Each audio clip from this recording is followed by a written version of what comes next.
Assalamualaikum warahmatullahi wabarakatuh.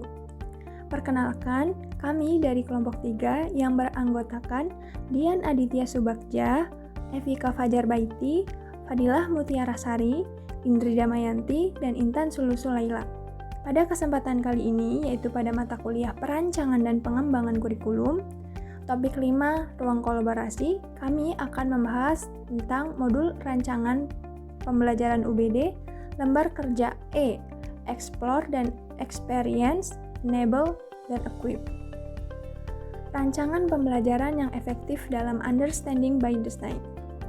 Menurut Wiggins dan McTeish 2005, untuk merancang sebuah pembelajaran, maka terdapat 7 elemen sebagai lampu utama. 7 elemen tersebut biasa disebut dengan Whereto. W, where, why. Pastikan peserta didik memahami where, kemana, arah unit ini, dan why, mengapa. H, hook. Hak peserta didik pada awalnya dan menahan perhatian mereka. E, equip. Memberi kelengkapan dengan pengalaman, alat, pengetahuan, dan pengetahuan yang diperlukan peserta didik untuk memenuhi tujuan kinerja. R, provide. Menyediakan banyak peluang kepada peserta didik untuk memikirkan kembali ide-ide besar, merefleksikan kemajuan, dan merevisi pekerjaan mereka. E, evaluate. Mengkonstruksi dalam peluang bagi peserta didik untuk mengevaluasi kemajuan belajar. T, to be tailored.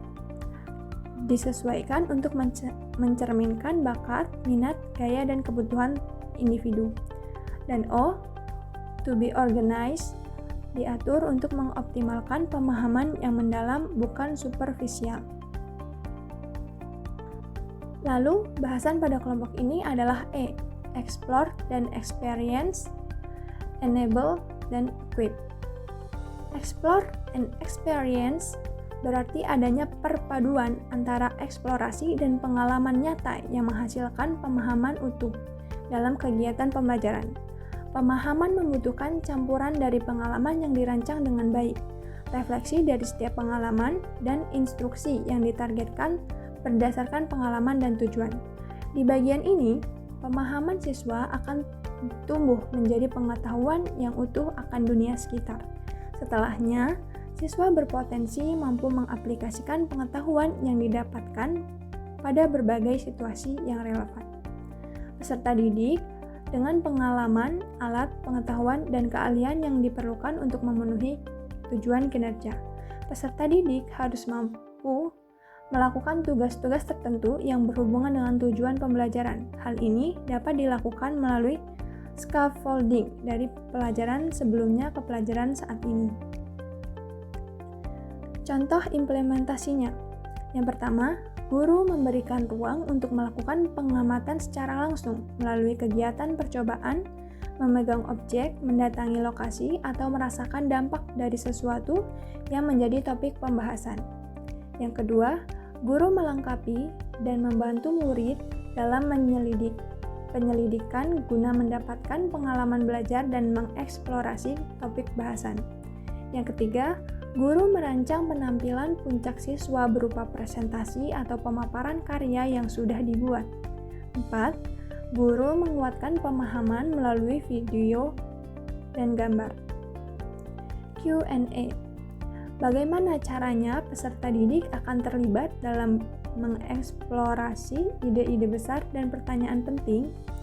Lalu, kegiatan belajar apa untuk menampilkan kemampuan puncak siswa?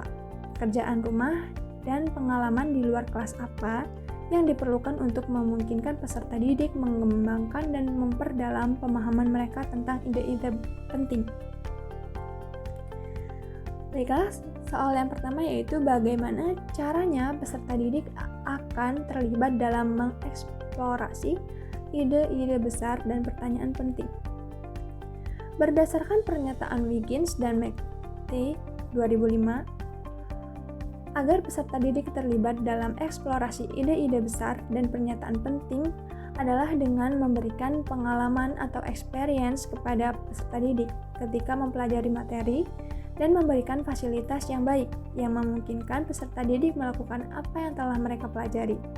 Sesuai dengan pendapat tersebut, dapat disimpulkan bahwa untuk melibatkan peserta didik dalam pembelajaran guru, perlu mendesain pembelajaran yang memberikan kesempatan kepada peserta didik untuk terlibat secara langsung dengan pengalaman yang bermakna untuk mengeksplorasi materi pembelajaran. Lalu, beberapa cara yang dapat membantu dalam mendorong keterlibatan peserta didik dalam eksplorasi ide-ide besar. Yang pertama, dengan mengajukan pertanyaan terbuka. Yang kedua, dengan proyek berbasis penemuan. Yang ketiga, dengan diskusi kelompok. Keempat, menggunakan sumber daya multimedia.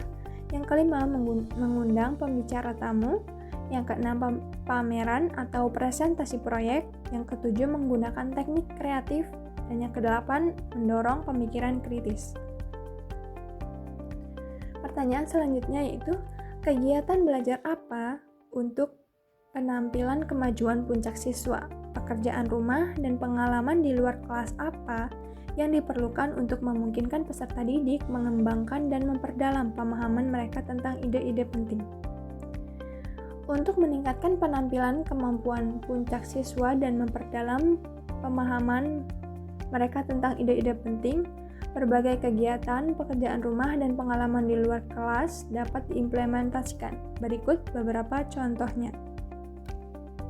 Kegiatan di luar kelas yaitu dapat melalui proyek kolaboratif, diskusi mendalam, simulasi atau permainan peran, studi kasus, dan presentasi inovatif. Sementara melalui pekerjaan rumah yaitu penugasan penelitian mendalam, pembuatan esai atau artikel, proyek kreatif, dan diskusi online. Dan pengalaman di luar kelas yaitu melalui kunjungan lapangan, partisipasi dalam kompetisi, wawancara dengan ahli, dan pembelajaran seumur hidup. Baiklah, sekian pemaparan materi dari kelompok 3. Terima kasih atas perhatiannya. Saya akhiri, wassalamualaikum warahmatullahi wabarakatuh.